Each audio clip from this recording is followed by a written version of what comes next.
In a world obsessed with happiness, where we chase likes, followers, promotions, and possessions, why do so many people still feel empty? What if I told you that a 2,000-year-old teaching holds the secret to finding genuine happiness in our chaotic 21st century? Today, I'm going to show you how Jesus' revolutionary Beatitudes aren't just ancient religious texts. They're a psychological blueprint for finding true joy in your modern life. Whether you're religious or just spiritually curious, these principles have transformed countless lives throughout history, and they can transform yours too. Let's discover how these 8 powerful keys can unlock happiness in ways your Instagram feed never will. Before we dive in, let's understand what the Beatitudes actually are. In Jesus' famous Sermon on the Mount, he gave 8 statements, each beginning with, "Blessed are you." The word blessed here means deeply happy or fulfilled, not just a passing emotion, but a state of being. Now let's explore each one and discover how it applies to our 21st century lives. 1. Blessed are the poor in spirit, for theirs is the kingdom of heaven. In a culture that celebrates ego, self-promotion, and main character energy, this first beatitude sounds counterintuitive. Being poor in spirit doesn't mean being depressed. It means recognizing your spiritual need and embracing humility. Modern application. Practice intellectual humility. In our polarized world of strong opinions, can you say, "I might be wrong" or "I have more to learn"? Studies from Harvard Business Review show that humble leaders actually perform better and create stronger teams. Action. Step. This week, practice saying "I don't know" when appropriate. Ask more questions than you answer, and acknowledge someone else's contribution before sharing your own. Moving to the second beatitude, blessed are those who mourn, for they will be comforted. In our highlight reel culture, we're told to hide our struggles. But this beatitude suggests that processing grief and pain, not avoiding it, leads to healing. Modern application. Emotional intelligence starts with acknowledging negative emotions. Research shows that suppressing emotions actually makes them stronger, while processing them leads to resilience. In 2023, the American Psychological Association confirmed that acknowledging grief is essential for mental health. This ancient wisdom aligns perfectly with modern psychology. Action step. Create a grief window schedule. 15 minutes to journal about a loss or disappointment you've experienced, allowing yourself to feel it fully rather than pushing it away. The third beatitude, blessed are the meek, for they will inherit the earth. Meekness isn't weakness, it's power under control.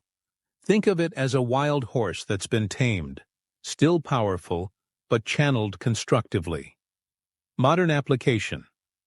In a world of outrage and reactivity, those who maintain self-control actually gain influence. Think about how figures like Malala Yousafzai demonstrate strength through dignified restraint rather than aggression. A recent LinkedIn study showed that emotional self-regulation is among the most valued skills in today's workplace. Action. Step.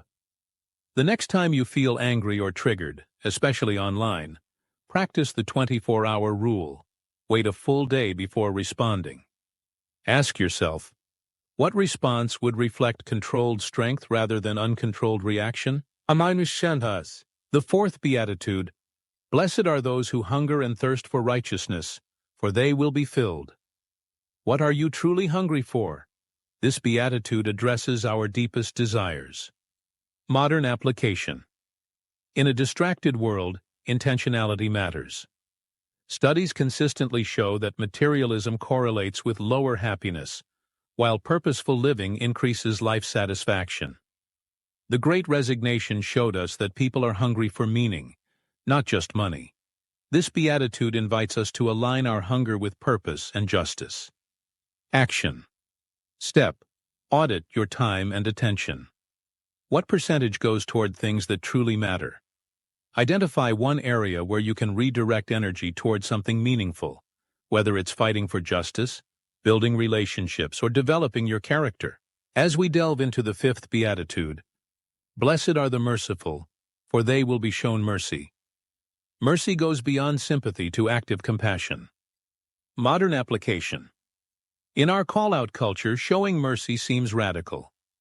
Yet research from Harvard shows that practicing compassion and forgiveness leads to better physical health, reduced anxiety, and improved relationships. Even in professional settings, psychological safety, the ability to be vulnerable without fear of punishment, creates the most innovative teams according to Google's Project Aristotle. Action step. Identify someone who has hurt or disappointed you. Write a note of forgiveness, you don't have to send it, explaining how you're choosing to release resentment. Notice how it affects your well-being. The sixth Beatitude, blessed are the pure in heart, for they will see God. Purity of heart means integrity, when our inner and outer lives align. Modern application. In an age of personal branding and curated identities, integrity feels revolutionary. The mental exhaustion of maintaining different versions of ourselves across various platforms contributes to burnout and anxiety.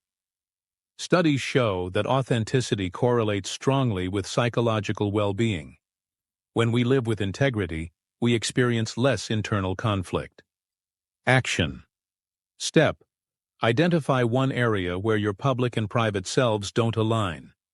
Take one small step toward consistency this week, whether it's being more honest about your struggles or aligning your actions with your stated values. The seventh Beatitude, blessed are the peacemakers, for they will be called children of God. Peacemaking isn't passive, it's active reconciliation. Modern application. In our polarized society, bridge builders are desperately needed. Research shows that diverse perspectives lead to better decision-making, yet we increasingly isolate ourselves in echo chambers. Being a peacemaker doesn't mean avoiding difficult conversations. It means facilitating them with respect and genuine curiosity. Action. Step. Identify a relationship or situation where conflict exists. How could you take one step toward constructive engagement rather than avoidance or aggression? Consider asking, "Help me understand your perspective," instead of arguing your point. Finally, the eighth Beatitude. Blessed are those who are persecuted because of righteousness, for theirs is the kingdom of heaven. This final Beatitude acknowledges that living by these principles won't always be easy or popular. Modern application. Standing for truth, justice, and ethical principles often comes with criticism or pushback.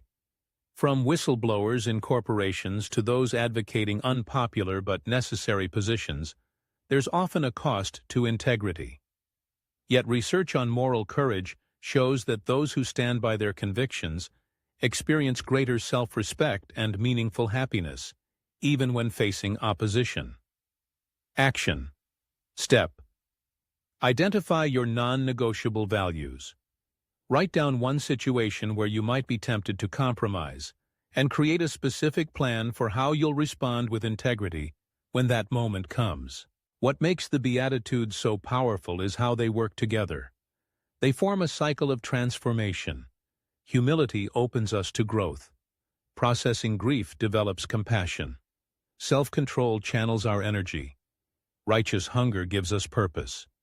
Mercy heals relationships. Purity brings clarity. Peacemaking extends our impact. Perseverance builds character. Notice something fascinating. Recent positive psychology research has identified factors that contribute most to human flourishing, including humility, emotional processing, self-regulation, purpose, compassion, authenticity, healthy relationships, and resilience. These modern scientific findings mirror exactly what Jesus taught 2,000 years ago. The Beatitudes aren't just religious teachings. They're a psychology of well-being that stands the test of time. But there's one critical difference. While modern psychology focuses on happiness as the goal, Jesus presents happiness as the byproduct of a well-lived life.